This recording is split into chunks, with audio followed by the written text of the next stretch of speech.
ये कौन सी तुम्हारी मोहब्बत है? ये हमारी जमीन है, हमारी जायदाद है, अल्लाह के नाम पर इसका मालिक अल्लाह है। तुम हमसे छीनना चाह रहे हो। तुम्हारा दिल नहीं भरा 6 दिसंबर से? तुम्हारा दिल नहीं भरा दिल्ली की सड़कों पर हमारे खून की होली खेलने से? तुम्हारा दिल नहीं भरा हमारे बच्चों का एनकाउंटर करने से?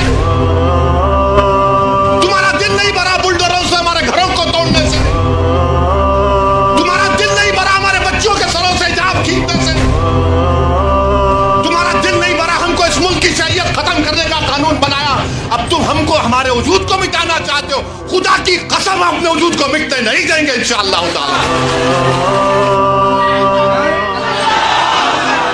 मेरे अजीज दोस्तों और बुजुर्गों, मेरी आपसे दबन गुजारिश है कि महाराष्ट्र के असेंबली इंतखाबात आने वाले हैं। मैं आपसे अपील कर रहा हूं, जो लोग वक्फ की जायदादों को बर्बाद करने आ रहे हैं, आप और हम मिलकर उनको इंशाअल्लाह बर्बाद कर देंगे सियासी तौर पर।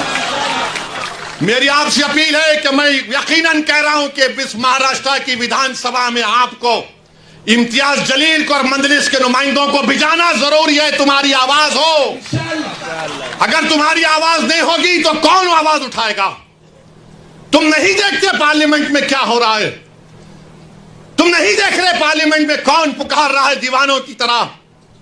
क्या तुमको नजर नहीं आ रहा कि किसके कलेजे में, सीने में, किसकी आंख में आंसू है जो तड़प तड़प कर देख रहा है कि मेरे बर्बादी का कानून मेरे आंखों के सामने बनाया जा रहा है? कौन होगा तुम्हारी आवाज को? छोड़ो इन चीजों को। कभी अपनों को भी तो अपनाओ, कभी अपनों को तो समझो। जो तुम्हारे लिए दिनों रात मेहनत कर रहे हैं उनकी आवाज बनाकर भिजाओ। यकीनन हराना है इंशाअल्लाह ताला, इन लोगों को हराएंगे इंशाअल्लाह ताला। मगर हराने का मतलब यही नहीं है कि तुम अपनी आवाज का गला घोट दो।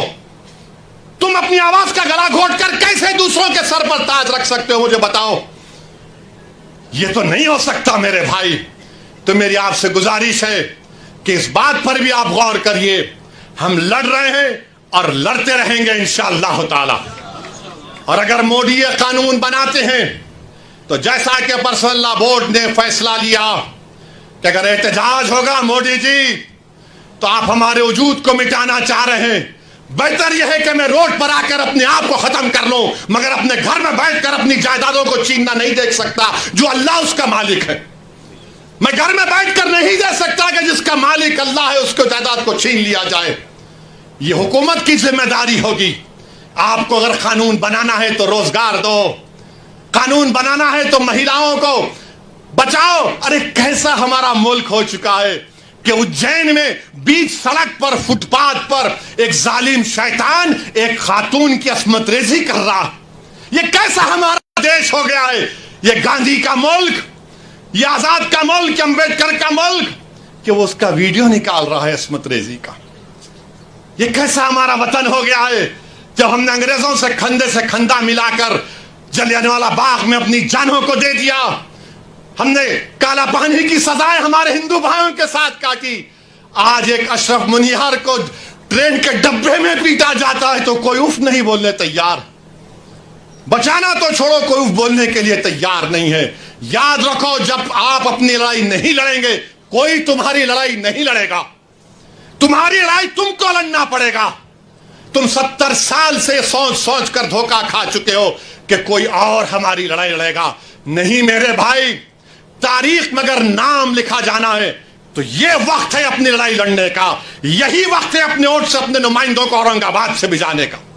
तो मेरी आप तमाम से गुजारिश है कि आप पर्सनल लॉ बोर्ड ने जो आपके सामने बात कही है, आप ज्वाइंट वर्किंग कमेटी को अपने एतराजात, अपना प्रोटेस्ट ईमेल और पोस्ट के जरिए भिजाइए।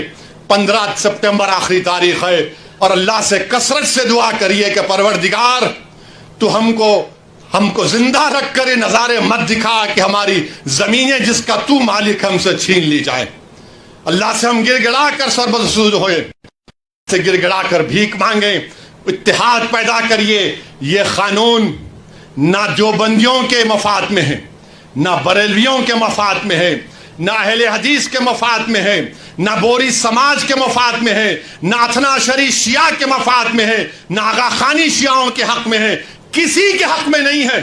ये सिर्फ और सिर्फ मोदी जायदादों को छीनने के लिए कानून बना रहे हैं। अल्लाह इन जायदादों की हिफाजत करे, अल्लाह हमको इतनी इत्तेहाद पैदा करे कि मुत्तहदा तौर पर इस कानून को रोके, और अल्लाह सुब्हानहू व तआला इन ऐसे हुकूमतों को, ऐसे पार्टियों को अल्लाह सियासी तौर पर इंतखाबात में इनको शिकस्त दे, बदतरीन शिकस्त दे।